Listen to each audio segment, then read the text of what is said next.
This video will discuss the events of the second year on Mars, the year when the colonization of Mars will begin in earnest. As indicated in the video about year 1, the Mars lander may or may not have yet taken the first people to Mars's surface. No later than at some early point in the second year, however, the lander will have been completed and most colonists will have moved permanently to Mars's surface.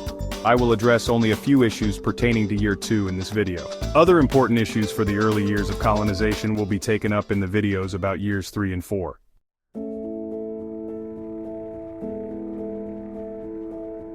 If an extensive greenhouse operation is feasible for Deimos, then perhaps one farmer, or more likely given the lack of any real gravity on Deimos, a rotating crew of farmers or caretakers, will tend these greenhouses on Deimos. In any event, the need for food, both in space and on Mars, is obvious.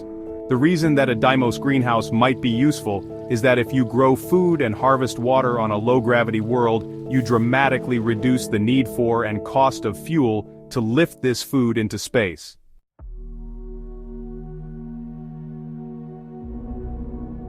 Regardless of whether greenhouses are feasible or not, construction of facilities on Deimos will continue apace there. However, most colonists will live on Mars, and most activities in year 2 will occur there.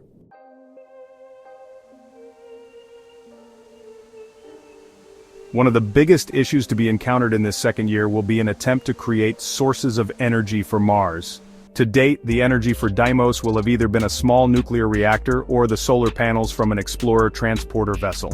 A small reactor from an Explorer transporter will probably not be sufficient for even a small number of permanent residents of Mars. Thus, a larger nuclear reactor will be needed, not a trivial problem. The first issue will be to obtain fissionable materials. The second is that we use nuclear energy in a way that does not turn the unscientific Earth populace against the mission to Mars. While the nuclear option is probably the long-term solution for Martian energy, I am a bit skeptical of the practicality of creating a nuclear energy infrastructure early on. Once a nuclear infrastructure gets started, though, Mars can likely switch from uranium or plutonium fuels to reactors that use thorium as a fuel. Supposedly, thorium reactors will minimize or eliminate most of the issues associated with current nuclear reactors, and thus reduce the outcry from people on Earth who oppose deriving energy from such technologies. Unlike uranium, thorium from Earth could be lifted into space without protest. As lifting uranium into orbit would cause many people on Earth to fear, rightly or wrongly, the after effects of an accident in space that scattered uranium across Earth. As thorium is relatively plentiful on Earth, it may be equally plentiful on Mars. More likely then is that initial sources of energy on Mars and on most new settlements on Mars will come from solar panels.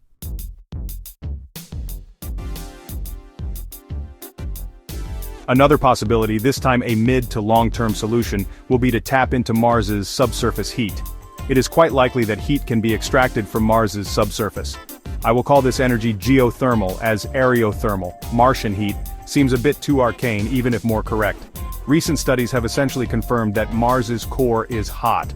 Combining this information with the fact that Mars has had volcanic activity in the past, means that geothermal energy can most likely be obtained on Mars.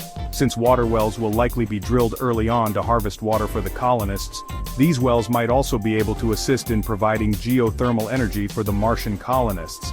While I am not entirely sure that a geothermal energy system on Mars would be easy or cost-effective to implement, it is a possibility that must be explored during the early years on Mars. There is no reason that such an investigation could not begin in year 2.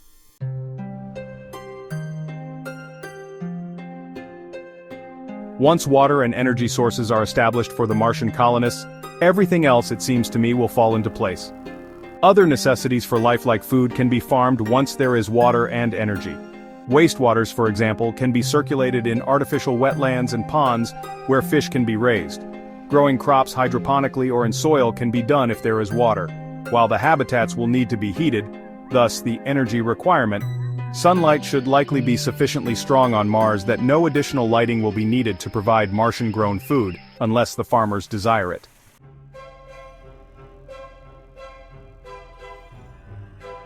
Let me end this video by explaining a type of water circulation system that can be established on Mars to provide all sorts of things for the human colonists. Once water wells are dug, The colonists may find that there are too many salts or other minerals in this Martian groundwater, so a first step in the water circulation system would probably be some treatment system to make this kind of water more useful. Here, I mean removing or reducing such components of the water being pumped.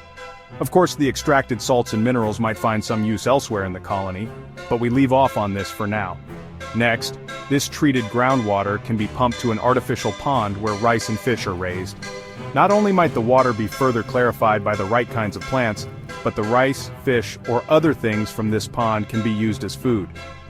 One pipe from this pond would go to the greenhouses, where the brown water can be used by the farmers for their crops. A second pipe would go to toilet facilities, perhaps after a bit more treatment, and a third pipe to a water treatment plant to provide drinking and water for washing. As I suspect that the humidity inside a large shelter would be an issue, condensers can reduce the humidity in the shelter, and this water piped back into the system somewhere. I think water from this condenser system should be very clean. The toilet, other wastewaters, and overflow from the greenhouses can go through a primary treatment system and then be pumped back into the pond, where the natural treatment processes in the pond will again be taken advantage of. Note that any water required for the small industries inside the shelter are not discussed, but I suspect most viewers will get the idea for those waters and wastewaters too. As you can see, Year 2 will see us start to a great many basic processes needed by future colonists. Not only will facilities on Deimos be expanded, but energy, water, and food will not come, in large part, from Mars itself. With each passing year, not only will these systems be expanded, but they will also be improved, again, with the idea that Mars create a Western lifestyle for the colonists as soon as possible, but to do it using the self-sustaining economy on Mars envisioned by the mission to Mars.